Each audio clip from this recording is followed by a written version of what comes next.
दृश्य नंबर 1। महंत जी और दो चेले आपस में बातचीत कर रहे हैं। महंत: नारायण दास, यह नगर तो बड़ा सुंदर दिखाई पड़ता है। देख, कुछ भिक्षा मिले तो भगवान को भोग लगे।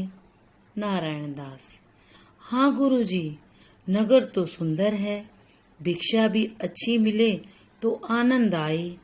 महंत: गोवर्धन दास, तू पश्चिम की ओर जा और नारायण दास पूर्व की ओर जाएगा। दोनों गुरु के निर्देशानुसार चले जाते हैं। गोवर्धन दास सब्जी वाले से: क्यों भाई, भाजी क्या भाव है? सब्जी वाला: बाबा जी, टके सेर। गोवर्धन दास: सब भाजी टके सेर? वाह वाह, बड़ा आनंद है।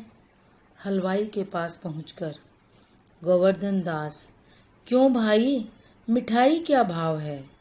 हलवाई: टके सेर। गोवर्धन दास: वाह वाह, सब टके सेर। बच्चा, इस नगरी का क्या नाम है? हलवाई: अंधेर नगरी। गोवर्धन दास: और राजा का क्या नाम है? हलवाई: चौपट राजा। गोवर्धन दास: अंधेर नगरी, चौपट राजा, टके सेर भाजी, टके सेर खाजा। हलवाई: बाबा जी, क्या दे दूं?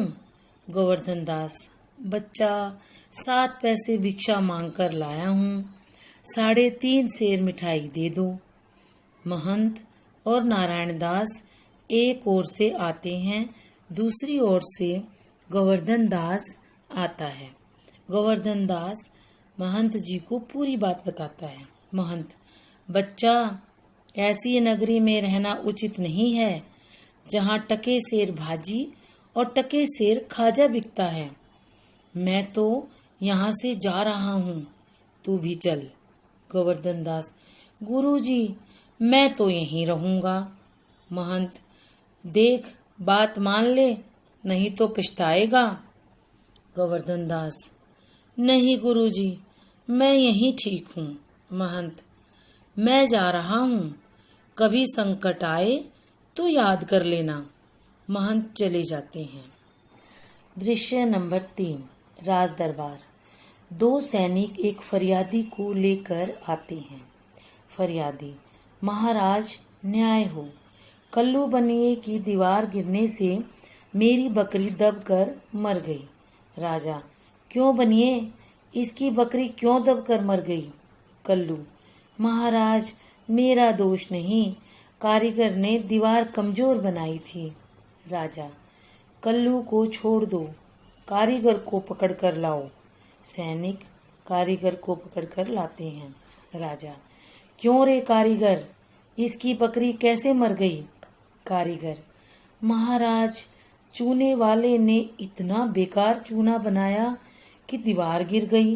राजा: अच्छा, उस चूने वाले को बुलाओ। चूने वाला कहता है, भिश्ती ने चूने में ज्यादा पानी डाल दिया था।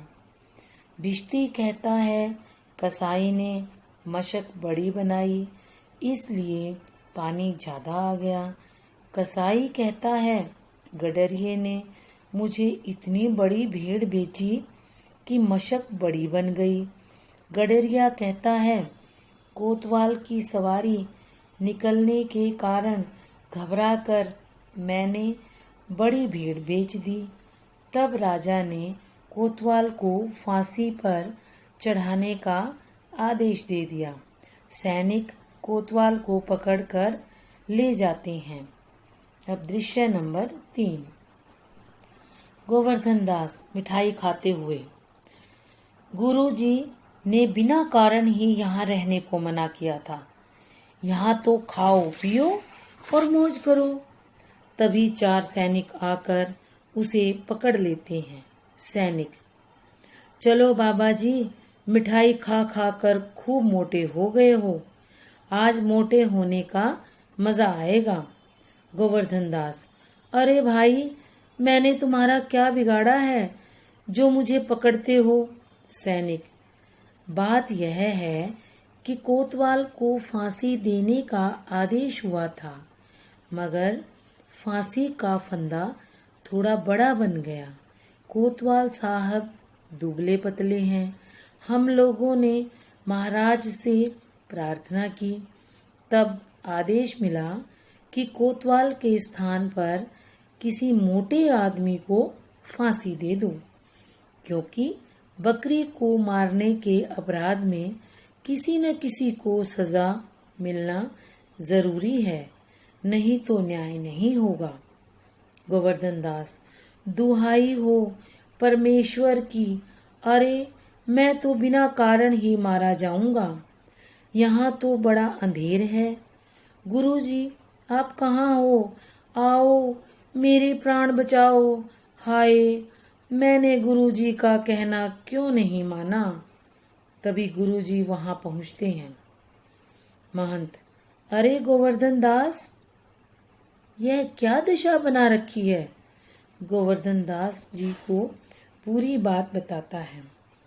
गोवर्धन दास की बात सुनकर गुरुजी उसको कान में कुछ कहते हैं। गोवर्धन दास, तब तो गुरुजी हम अभी फांसी चढ़ेंगे। महंत, नहीं बच्चा, हम बूढ़े हो गए हैं, हमको फांसी चढ़ने दो। धीरे धीरे उन दोनों में फांसी पर चढ़ने के लिए झगड़ा होने लगता है। सैनिक यह देखकर चकित रह जाते हैं। वे राजा, मंत्री एवं कोतवाल को बुलाकर लाते हैं। राजा, यह क्या गड़बड़ है? सैनिक, पता नहीं महाराज, चेला कहता है मैं फांसी पर चढ़ूंगा, गुरु कहते हैं मैं फांसी पर चढ़ूंगा, कुछ मालूम नहीं पड़ता क्या बात है। राजा गुरु से, बाबा आप बताइए कि आप फांसी पर क्यों चढ़ना चाहते हैं? महंत, महाराज बात यह है कि इस समय ऐसी शुभ घड़ी है कि जो भी इस समय मरेगा वह सीधा स्वर्ग में जाएगा। मंत्री, तब तो फांसी पर मैं चढ़ूंगा। गोवर्धन दास, नहीं नहीं, महाराज ने मुझे फांसी पर चढ़ाने का आदेश दिया है। कोतवाल, नहीं, महाराज ने तो मुझे फांसी पर चढ़ाने का आदेश दिया था। राजा, चुप रहो सब लोग, मैं तुम सब का राजा हूँ, इसलिए स्वर्ग भी पहले मैं ही जाऊंगा। सैनिक चलो जल्दी करो, मुझे फांसी पर चढ़ा दो।